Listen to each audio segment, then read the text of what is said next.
IRTV, notre partenaire média.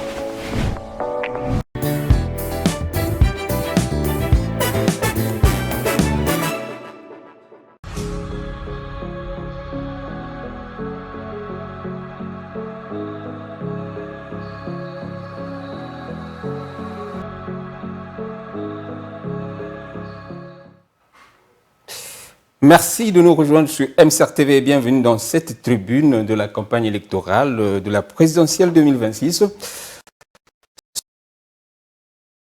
Ce soir, nous recevons le coordonnateur de la communication et porte-parole du candidat.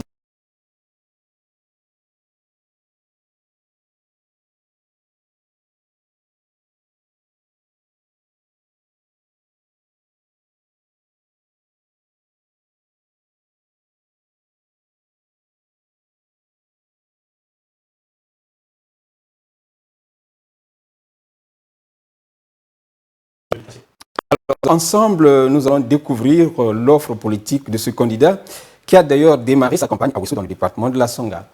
Serge Ngouakamabe, qui est le candidat Dr Vivien Romain Manangou? Merci, monsieur le journaliste. Vivien Romain Manangou, le docteur Vivien Manangou est un enseignant à l'université Mariangouabi. Il est aussi parallèlement consultant juridique au profit de nombreuses institutions ou même d'entreprises de la place. C'est un fervent politicien qui a fait ses classes ici à Pointe-Noire. Il est né à Pointe-Noire, il a fait le primaire et le lycée ici. Il est allé en France pour poursuivre ses études supérieures. Il a enseigné à l'université de La Rochelle, il a enseigné à l'université de Cergy. Et puis, par réflexe patriotique, il a pensé qu'il était temps qu'il rentre au Congo pour essayer de rendre au pays tant soit peu ce que le pays lui a donné, sur invitation, paix à son âme, du président Guy Parfait Brice Kolela. En 2016, souvenez-vous, le docteur Vivien Romain Manangou était le porte-parole de Guy Brice Parfait Kolela. Voilà un peu de façon chantée la carte postale, à mon sens, du candidat le plus sérieux de cette élection présidentielle. Alors, il vient avec un contrat pour un nouveau Congo, contrat qui s'articule sur combien d'axes prioritaires et lesquels?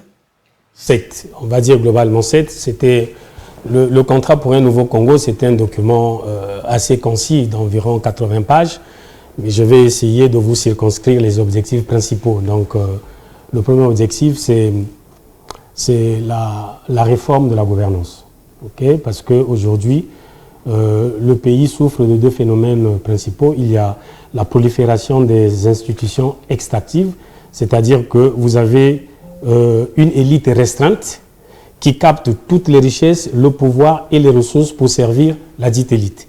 Il faut que nous sortions de ce piège. Et donc, la réforme de la gouvernance devra pouvoir mettre fin à la parenthèse de 1997.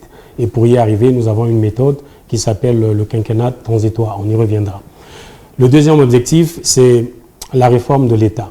Notre État souffre visiblement d'une décentralisation plutôt théorique. Pour être factuel, nous sommes ici dans le département de Pointe-Noire, mais vous voyez bien que le département ne se développe pas parce que l'ombre de l'État central règne au-dessus de la fameuse décentralisation. Donc c'est une décentralisation de façade parce que sans transfert de moyens, la décentralisation est un slogan creux, comme on a habitué à nous servir ces dernières années. Le troisième objectif, c'est l'assainissement des finances publiques. Quelles que soient les ambitions que vous avez, si vous ne vous donnez pas une marge de manœuvre, ben vos ambitions ne serviront à rien. Donc, le docteur Vivien Manangou propose, dès qu'il est élu, au 15 mars, de lancer ce qu'on appelle une conférence des financiers, l'équivalent, on va dire, des états généraux, par exemple, au sport, à la culture, je vous en passe les meilleurs. À ce moment-là, il s'agira essentiellement d'auditer la dette et d'essayer de voir la dette intérieure surtout, et de voir comment mettre des mécanismes pour éviter que l'État continue à emprunter pour financer le fonctionnement. Vous avez aussi la réforme de l'économie. Aujourd'hui, nous voyons bien que le pays fonctionne sous le joug de l'ancien modèle colonial, c'est-à-dire qu'on capte les richesses, mais on ne voit pas l'impact sur la vie du quotidien, sur le quotidien des Congolais. Donc il faut sortir de cet héritage colonial où la richesse est captée, mais le bien-être des Congolais est relégué en second. L'autre volet, c'est la lutte contre la pauvreté. Vous savez, messieurs les journalistes, que le Congo est quasiment de moitié constitué de compatriotes pauvres. Le dernier taux de pauvreté au Congo tourne autour de 46%, selon la dernière source de la Banque mondiale. Donc, on ne peut pas développer un pays avec des habitants aussi pauvres. Les Congolais sont pauvres, réellement pauvres, et la pauvreté se décline sous plusieurs dimensions. Ce n'est pas que la pauvreté parce que les gens manquent à manger. Vous n'avez qu'à voir le système de santé, le système éducatif, je vous en passe les pires. Vous avez aussi en 6e volet le rayonnement du pays. Non, d'abord la protection du citoyen. La protection du citoyen, à cause de la pauvreté, on a par exemple des phénomènes de délinquance accrue, pas que juvénile, hein, délinquance globalement. L'idée pour le docteur Vivien Romain Manangou, ce n'est pas de faire comme on voit aujourd'hui, c'est-à-dire que on ne cherche pas les causes de la délinquance et on estime que pour protéger les populations, il faut abattre des jeunes. Un État ne tue pas ses enfants. On n'est pas un État barbare. Donc, il faut non seulement protéger les populations contre la délinquance, mais aussi aller plus loin dans le monde du travail. Vous savez ce qu'on appelle communément le chantage, la promotion canapé, voilà, il y a tous ces mots qui minent un peu l'environnement de travail où, deux fois, les gens n'hésitent pas à traiter leurs travailleurs comme des esclaves. Et enfin, en 7e axe, nous avons le rayonnement du pays, notamment à travers la culture, en s'appuyant vraisemblablement sur notre diaspora.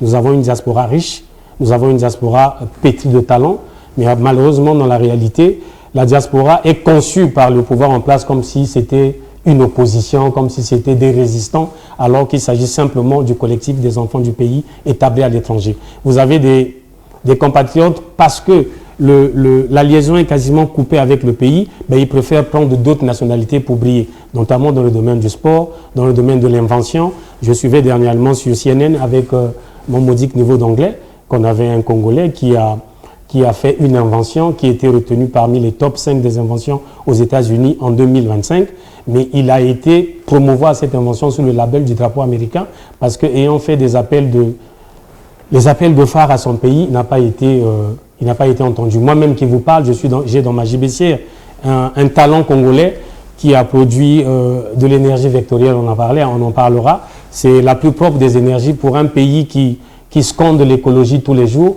Cet enfant-là, ce jeune, est abandonné à mes modestes services, alors que je ne suis qu'un Congolais lambda. Donc vous voyez bien que... vous venez là d'énumérer les 7 piliers du contrat ou bien du projet de société de... Ça s'appelle le contrat pour un nouveau. Justement, donc je disais que vous venez d'énumérer donc les 7 piliers donc, du projet de société du candidat docteur Romain Vivien Manangou. Alors, dans le premier pilier, vous parlez de la réforme de la gouvernance. Mais je voudrais, avant qu'on rentre un peu dans la profondeur de ce pilier, comment imaginez-vous un nouveau Congo? En réalité, le docteur Vivien Romain Manangou a procédé par l'immersion totale à travers tous les 12 départements de l'époque. Vous verrez que nous, on a un autre modèle, on a un autre modèle, la provincialisation. Donc, non seulement il a travaillé en allant en contact avec les Congolais, mais il ne s'est pas gêné de s'ouvrir à d'autres personnes, des chercheurs, les représentants syndicaux, le patronat, ainsi de suite, pour pouvoir constater que nos travailleurs et nos retraités ont perdu leur dignité. Nos jeunes et nos chômeurs ont perdu espoir. Donc, dans plusieurs pans de la vie de la nation, il y a des problèmes.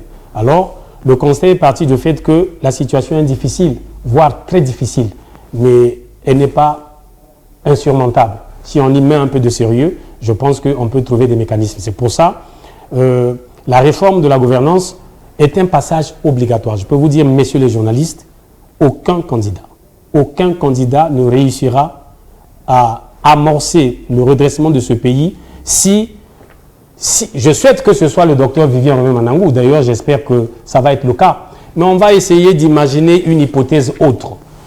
Un candidat qui va vous venir proposer un projet de société, il pourrait réussir l'alternance, c'est-à-dire le remplacement du personnel politique.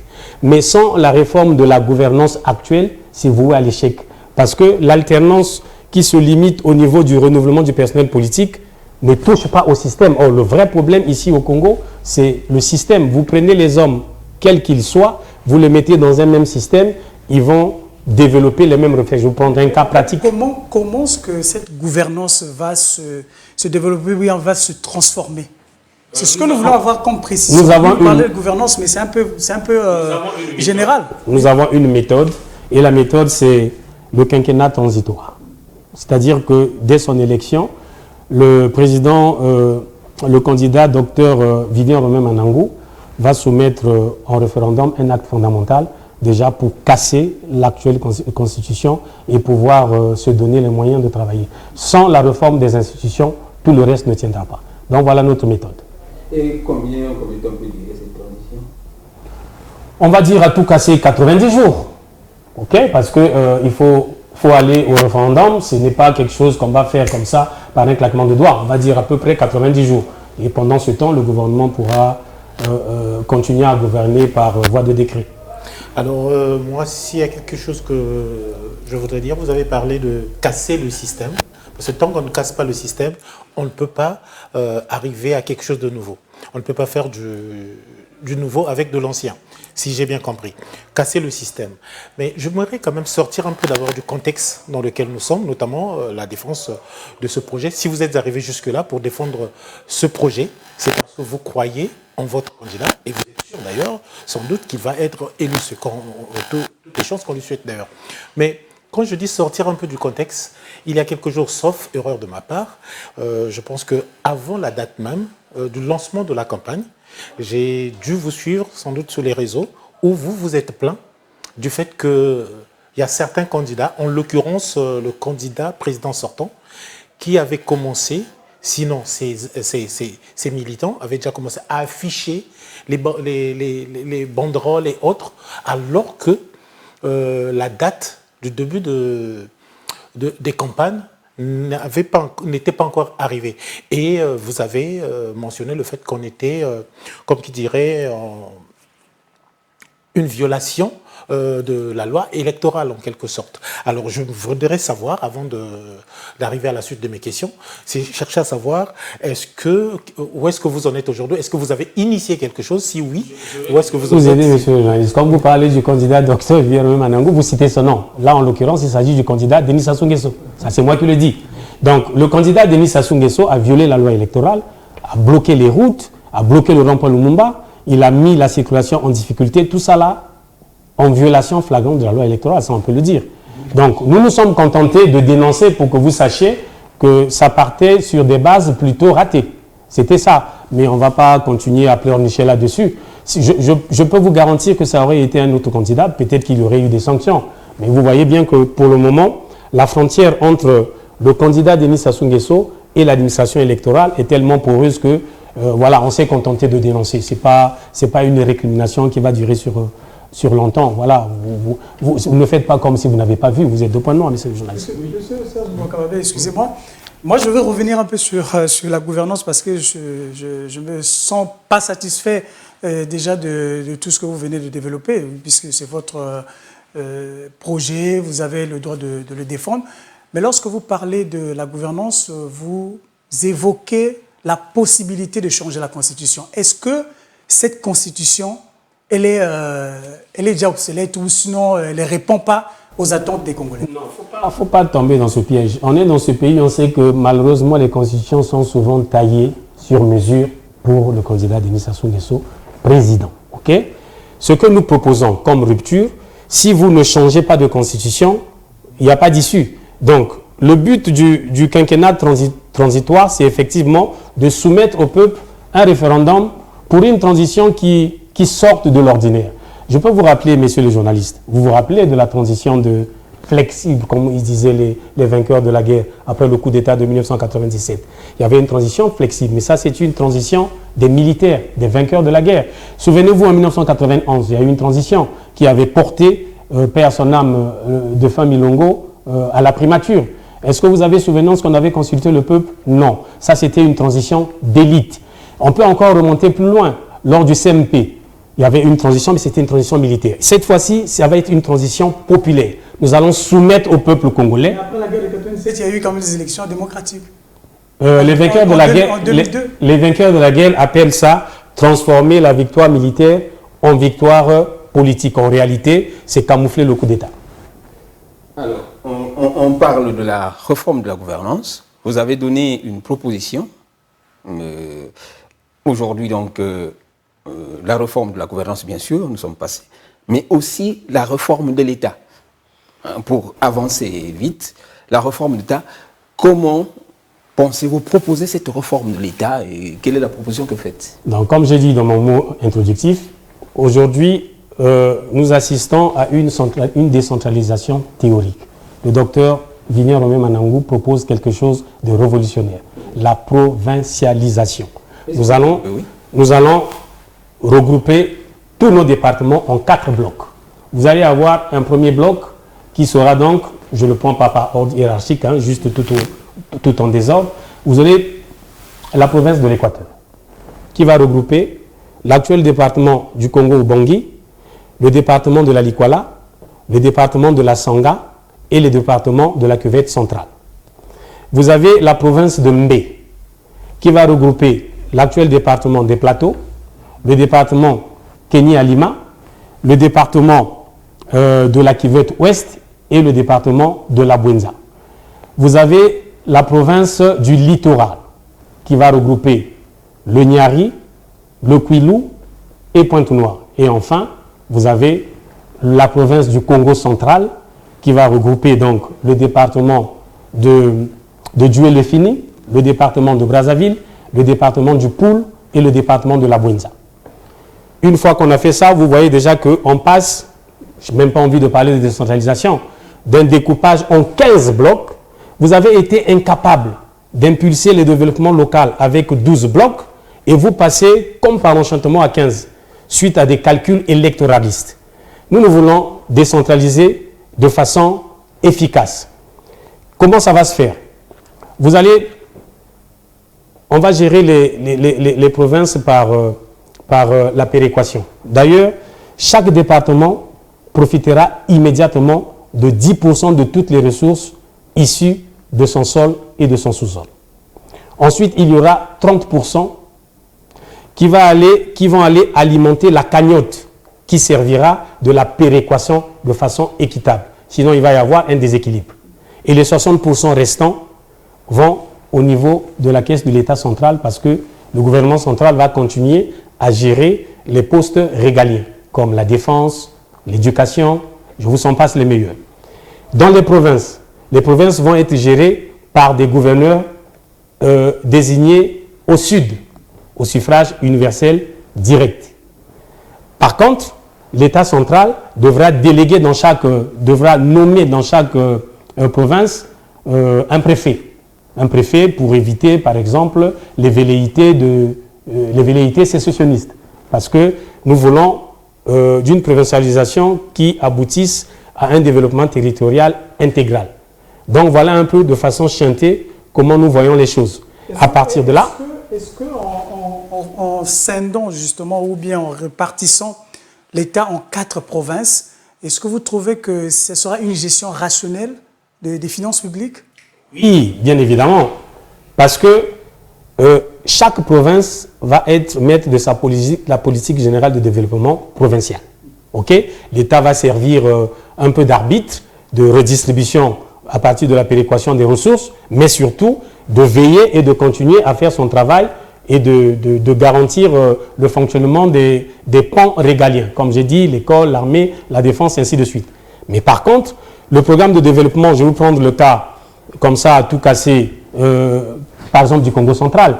Okay? Il va y avoir une feuille de route décidée par le gouvernement provincial, qui lui va aussi avoir son assemblée provinciale dont les membres seront aussi élus au suffrage universel direct. Okay? Donc, voilà un peu de façon mécanique comment nous voyons la chose. Ça va faciliter le développement local en même temps que ça va profiter ensemble au développement intégral du pays. Parce que jusque-là, je vous garantis, on peut venir vous incanter des slogans. Mais la décentralisation sans le transfert de moyens est un slogan creux. Or là, vous voyez que je viens de vous démontrer. On va prendre un cas factuel. Pointe-Noire, par exemple, qui fera partie par rapport à la vision du Dr Nangou. Nous allons être élus. Normalement, nous devrons être élus parce que je vous dis que ce pays ne va pas bouger si on ne fait pas recours au contrat pour un nouveau Congo. Vous pourrez recevoir d'autres candidats ici. S'il n'y a pas de réforme de gouvernance, comme je vous ai dit, on va prendre les hommes, des nouveaux, on va les mettre dans le même bol. Et ça va être catastrophique. Et puisque vous parlez de réforme, je voudrais juste faire un petit go-back. Quand on lit ce projet, quand on arrive à le lire, il y a, comme qui dirait, une grande partie attribuée au pouvoir judiciaire. C'est-à-dire que là, dans le cas du pouvoir judiciaire, il faut encore qu'il y ait de la rigueur et surtout les moyens, que vous pensez qu'il faudrait attribuer les moyens. Alors, vous vous basez sur quoi? Et à l'exemple de ce que nous avons vécu ou que nous vivons aujourd'hui dans le cadre juridique, pourquoi pensez-vous qu'en injectant plus de moyens dans le cadre du pouvoir judiciaire, ça va aider à assainir tout ce qu'on peut parler, que ce soit les finances. Ça va aider à expurger le verre du fruit. Ben voilà. Bon, peut-être pas ça, mais oui, dans ce sens-là. Non. Moi, je préfère être factuel. On va prendre le cas du pouvoir judiciaire tel qu'il est en ce moment. Le Conseil supérieur de la magistrature est présidé par le président de la République et vice-présidé par le ministre de la Justice. Comment voulez-vous que les juges, que les magistrats aient du détachement et de la liberté pour travailler en toute quiétude? Ça prive l'indépendance de la justice? Naturellement, il y a une espèce d'épée de Damoclès. Et en plus, qui nomme les magistrats? C'est l'administration. Donc, c'est le pouvoir exécutif. On a beau vous chanter qu'au Congo, il y a séparation de pouvoir, mais vous voyez qu'à l'évidence, il y a des relations incestueuses. C'est pour ça que, dans le contrat pour le nouveau Congo, on va supprimer le Conseil supérieur de la magistrature. On va créer un Conseil supérieur de la justice qui va être présidé par un grand magistrat élu par ses pairs. D'ailleurs, on va même révolutionner l'instance présidence de la République. Vous voyez, aujourd'hui, autour du président Sassou, actuellement candidat, il y a une forme de courtisanerie.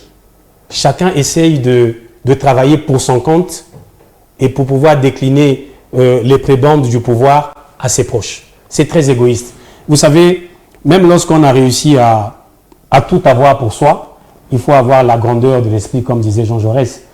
Un grand homme ne se satisfait pas de son bonheur parce qu'il sera toujours à la course du bonheur des autres. Monsieur Serge Ngouakamabé, nous passons à l'assainissement des finances publiques, puisque le temps presse. Qu'est-ce que vous proposez autour de ce grand axe qui est tellement important, l'assainissement des finances publiques? Je venais de vous dire que si vous ne vous donnez pas les moyens de vos ambitions, c'est voué à l'échec. Au fait, le docteur Vivian Nangou propose tout de suite, quand il est élu, je pense qu'il doit normalement prêter serment vers le 10 avril, c'est de convoquer, comme je vous ai dit, une conférence des finances publiques. C'est une espèce d'états généraux au cours desquels on va commencer par auditer la dette intérieure, parce que cette dette, de temps en temps, l'État essaie de faire l'effort de liquider un peu la dette extérieure, mais vous savez que malheureusement, à la date d'aujourd'hui, le stock de la dette demeure quand même autour de 7 229 milliards. C'est énorme. Vous voyez, en 2016, en 2015, lorsqu'on nous a vendu le changement de la Constitution pour pouvoir faire évoluer les institutions, nous étions à environ 2800 milliards de dettes. Et 10 ans après, la dette a quasiment triplé. Ça veut dire que c'était de la daube. On a daubé le peuple congolais. Donc, alors, pour l'assainissement des finances publiques, c'est tout d'abord auditer la dette intérieure, mais aussi interdire par des canaux juridiques le fait qu'on aille emprunter de l'argent pour injecter dans le fonctionnement. On ne peut emprunter que pour investir. Vous voyez, l'échec est tellement patent que tout urge.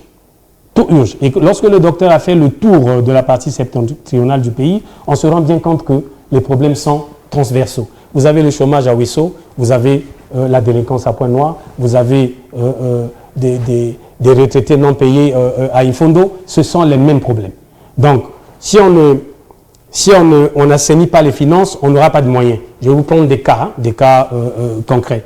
Vous savez qu'à la douane, par exemple, la douane contribue pour à peu près 240 milliards de recettes.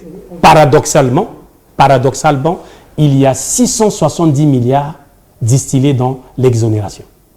Alors, notre ambition, c'est de faire en sorte que ces exonérations, surtout les exonérations exceptionnelles, parce qu'il faut reconnaître qu'il y a des exonérations méritées. C'est essayer de... Voilà.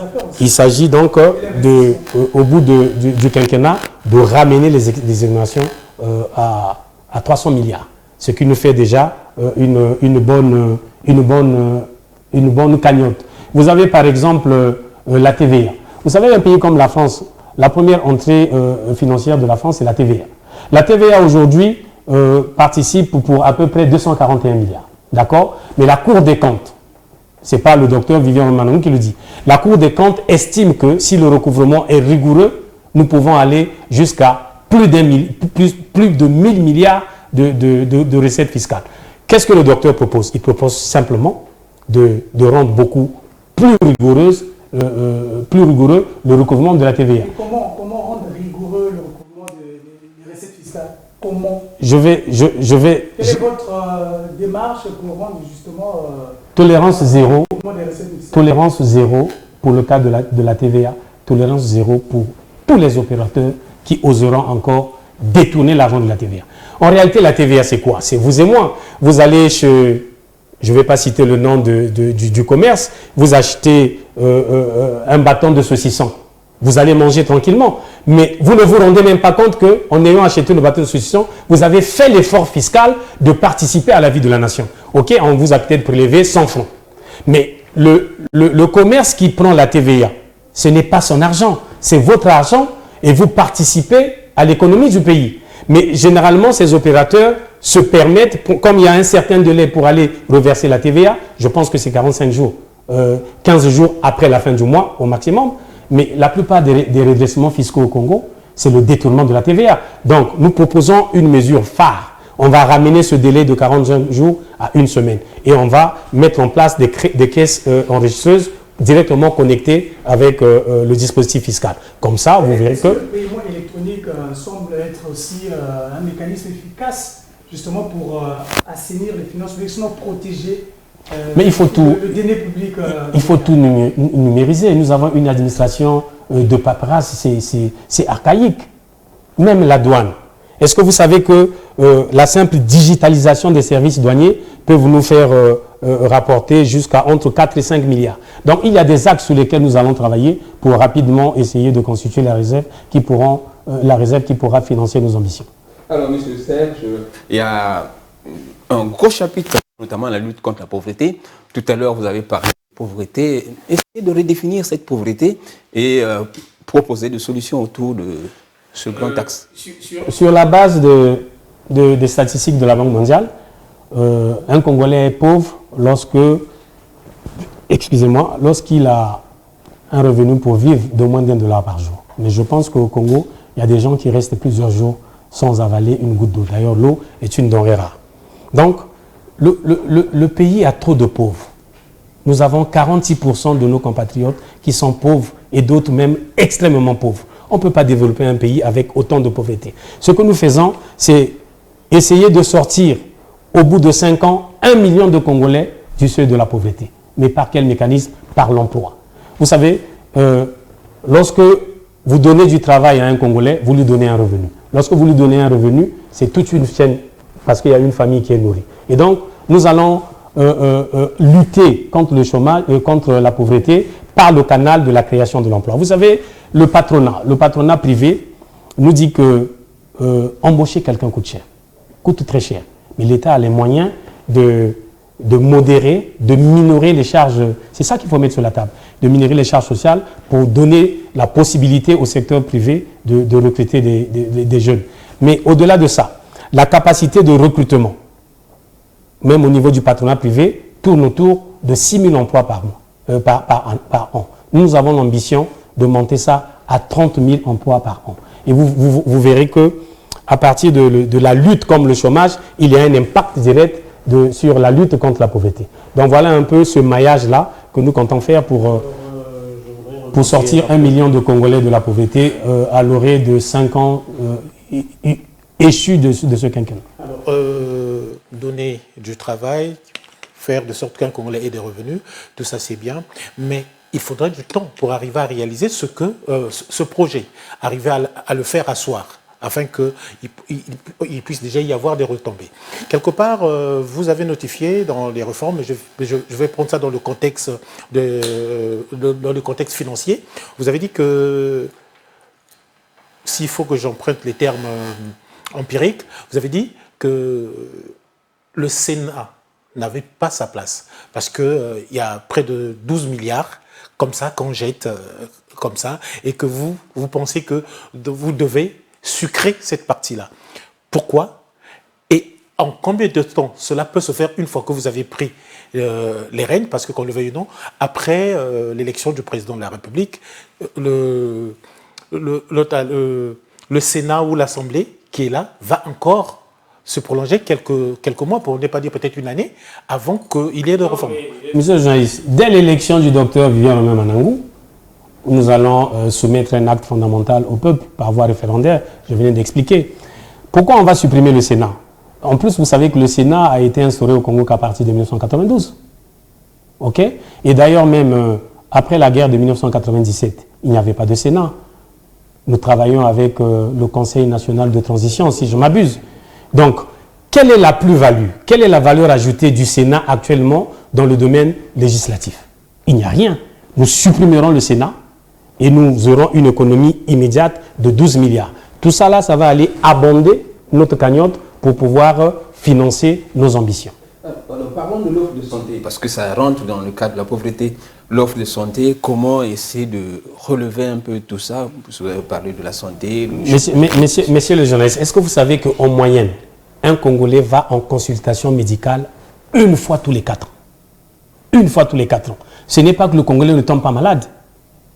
C'est non seulement culturel, mais c'est aussi surtout dû à la pauvreté sanitaire, comme vous dites. On nous a vendu les 12 hôpitaux, un par département. Où en sommes-nous? Ce que nous allons faire immédiatement, nous allons promouvoir des hôpitaux mobiles. Je vais prendre le cas de la vaccination. OK? S'il y a une campagne de vaccination, comment voulez-vous que nos compatriotes qui sont à Evo, à Boignéla, les zones enclavées de ce pays, puissent profiter d'une vaccination? Ils sont condamnés à mourir. Si l'épidémie est mortelle, ils sont condamnés à mourir. Donc nous allons immédiatement, pour faire face à l'urgence, promouvoir les hôpitaux mobiles. Il faut aller vers la modernité. Donc ça, c'est un cas concret, un cas pratique. Mais il se poserait un problème de compétence? Il se posait un problème de compétence? Non, nous avons des très bons médecins. Vous savez, je discute avec la corporation de médecins. Les médecins ont étudié avec les grands professeurs que vous voyez en France, en Russie, à Cuba, aux États-Unis, je vous en passe les meilleurs. Mais le plus grand problème, c'est le plateau technique. Et à côté du plateau technique, il y a le mauvais traitement de nos médecins. Voyez-vous, messieurs les journalistes, quelqu'un qui a fait minimum 6 ans d'études après le bac, il est payé quoi? 250 000 francs? Et à côté de ça, les sénateurs que vous voulez défendre, ils sont payés à faire quoi? Minimum 6 millions par mois. 6 millions par mois. C'est décadent tout ça. C'est pour ça que nous irons plus loin. Nous promouvons même un gouvernement mixte de légitimité donné par les populations, mais aussi ce qu'on appelle l'épistocratie. Nous allons faire la promotion des technocrates. Il faut confier le pays aux mains des gens sérieux. Alors, vous me permettez? Alors, je vais aller dans le contexte de la pensée du Congolais lambda. Aujourd'hui, vous êtes là, il y a un projet.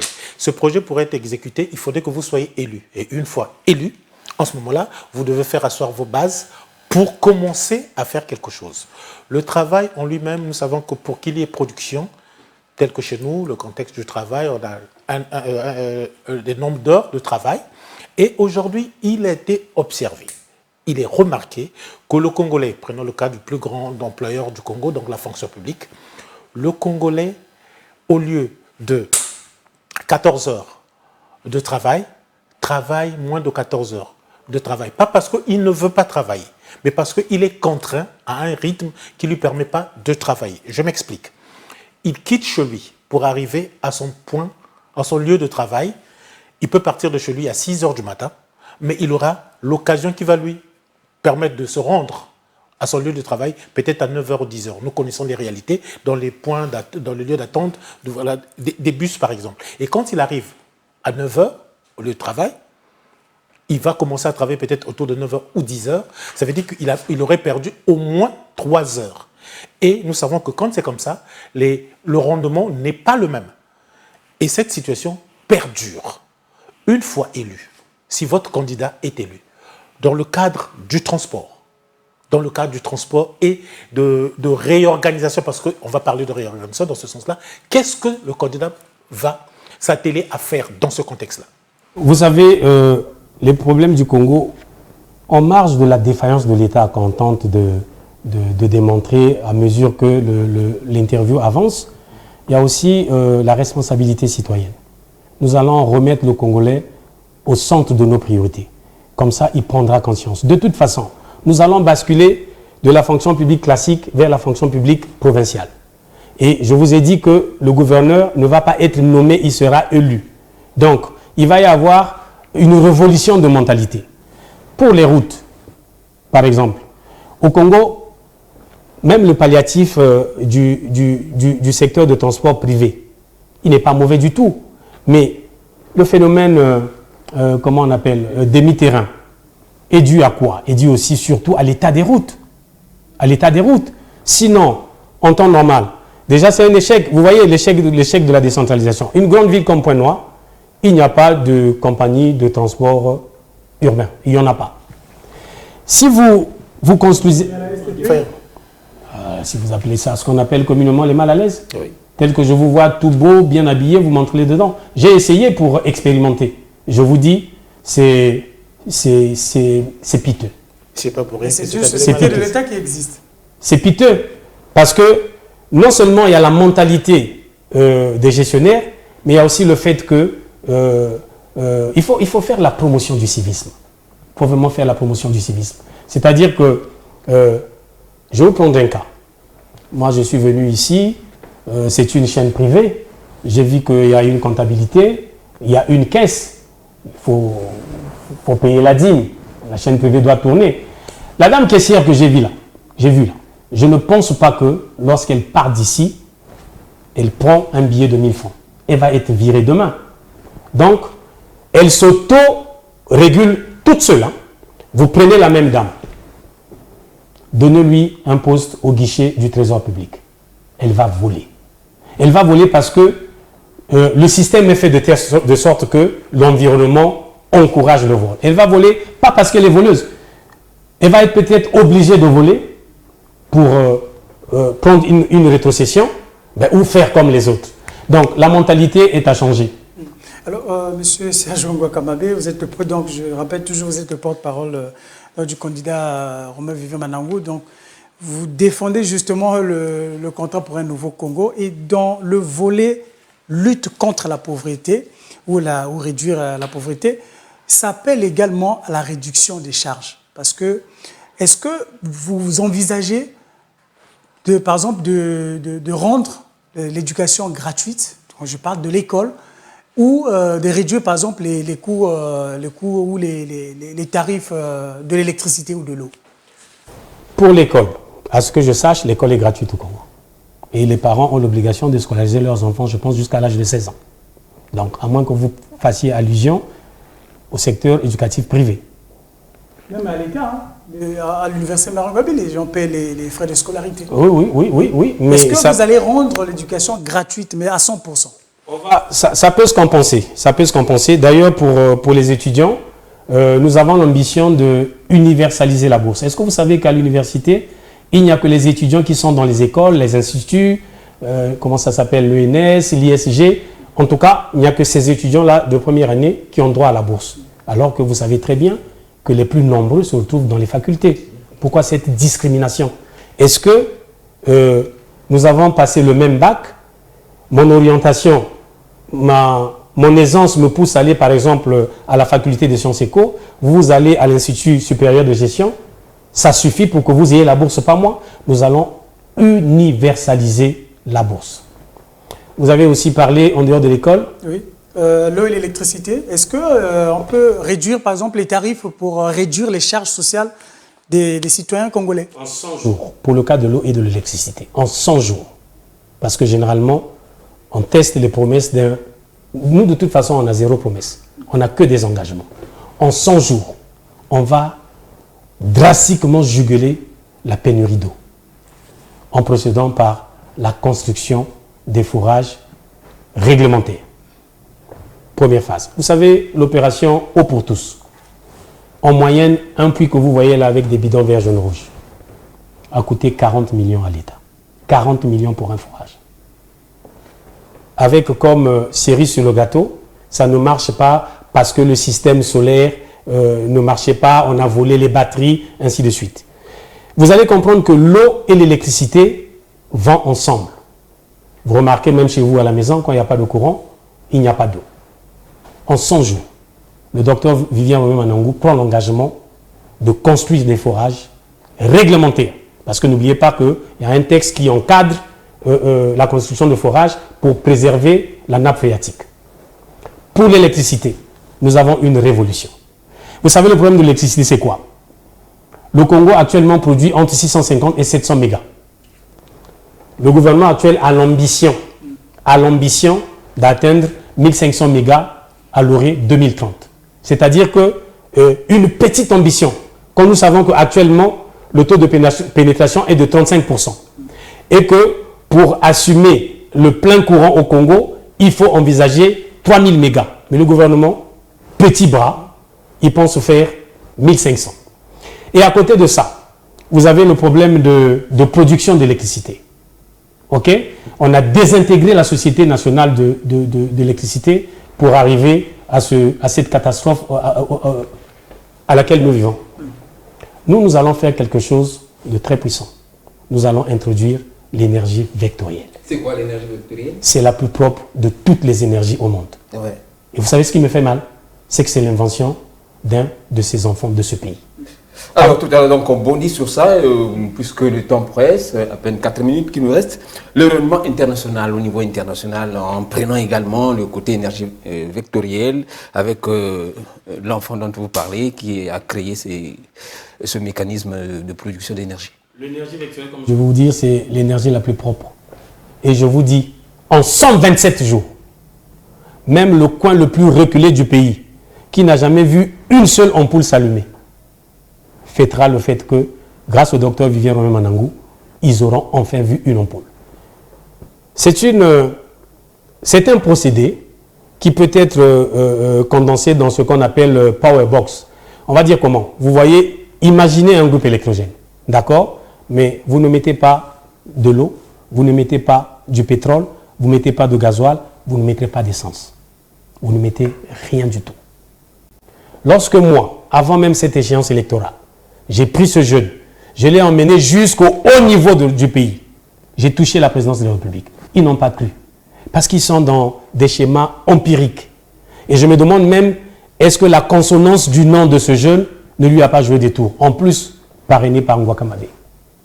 Mais je vous dis, nous allons révolutionner. Et l'énergie vectorielle va créer immédiatement 1500 emplois, en même temps qu'au niveau des recettes, va aider le pays non seulement au rayonnement international, mais on va emmagasiner des milliards et des milliards. Parce que cette invention avait été retenue en 2025 parmi les top 3 inventions.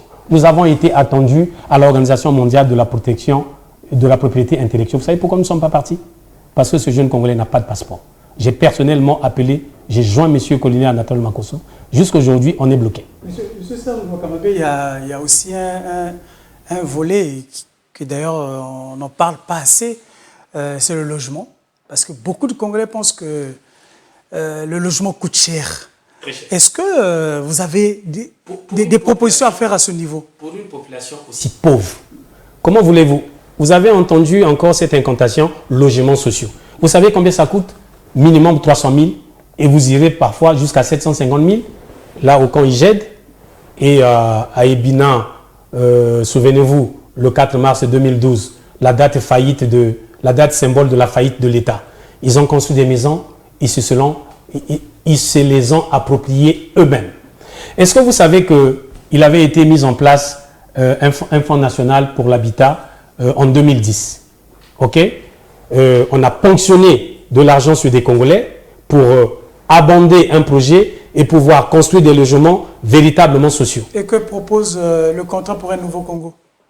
Laissez-moi terminer pour vous voir comment on siphonne l'argent en créant des rubriques hasardeuses. Jusqu'à 18 milliards disparus. On nous chante que ça se trouve quelque part dans un compte au trésor public. Un peu comme pour l'argent des générations futures. Mais je pense que ça n'existe plus. Donc, le logement, il faut numériser le parc immobilier congolais. Même passez-moi l'expression, les petits bailleurs qui de fois se permettent de faire de la spéculation.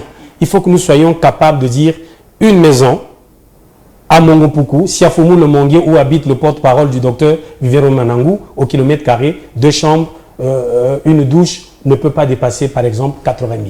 Tout ça là est numérisé, tout ça là il faut qu'il y ait apparaît dans un fichier, oui. Il faut que les barèmes soient revus vite. Et à côté de ça, il faut une politique de logement qui permette aux fonctionnaires congolais. Il y en a qui gagnent que 150 000. Comment voulez-vous qu'ils s'engagent dans un leasing des salaires relativement précaires? Alors, médiocre? Monsieur Serge, le temps presse, à la télévision, le temps presse.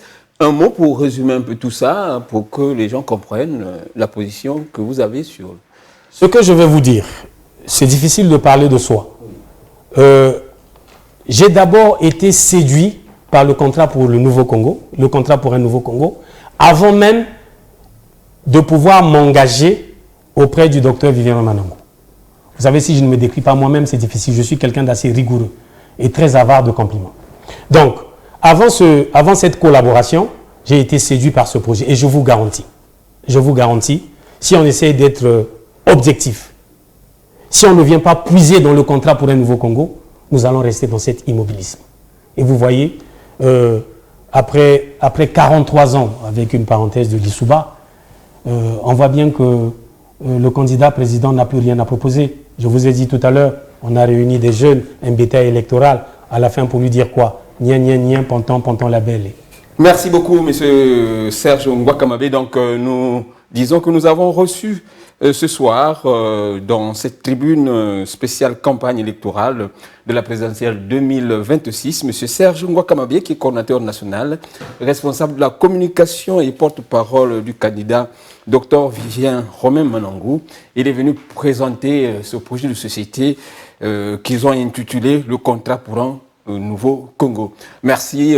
Était à mes côtés Franck David Batoula, qui est rédacteur en chef à Vox TV, agence de Pointe-Noire, et Tek Kaya, qui est rédacteur du côté de Télé Pointe-Noire dans la section politique. Merci, monsieur Serge. C'est moi qui vous remercie, messieurs les journalistes. Même si je reste un peu sur ma faim, j'attendais qu'on aborde les retraites de nos seniors, qu'on aborde même le sport, la culture, mais c'est pas grave, la télé a des contraintes. Je sais vous respecter, mais invitez-moi dans une autre occasion pour qu'on continue à pérenniser. Voilà, c'est compris, M. Serge, et ce que nous disons à nos téléspectateurs. Merci d'être avec nous et on se retrouve à une prochaine occasion. À très bientôt.